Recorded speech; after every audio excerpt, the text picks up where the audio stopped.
Assalomualaikum. Sağlar yaxshimi? Ahvollar.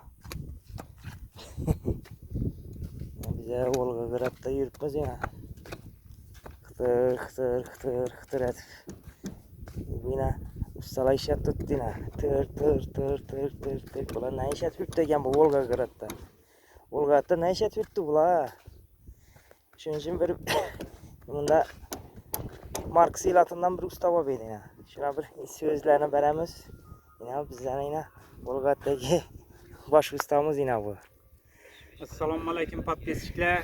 Mana bugun 30-iyun sanasi Volgogradda yine noldan joy boshladik. Temur usta boshchiligida. Xudo xolasa yine ishlarimiz omadini bersin. Hammaning ishini omadini bersin. Musobaqalar omad. Qani usta ne o isharat usta? Ne gap bu? Bravo berin sahibi. Betonlarga beton galata turibmiz. Bu beriz ne sahibi? Te beton mu ya bu? Beton 1.30 quydik yana. Shunchalar beton quyasizlar bu yerda? Mustahkam bo'lsin, umrlik yashasin axir. Mana bellarningiz ochib ketibdi. Bizamiz xudo xolasa aslan sekin. Baş ustamız ya. Rahmat. Rahmat omad. Rahmat.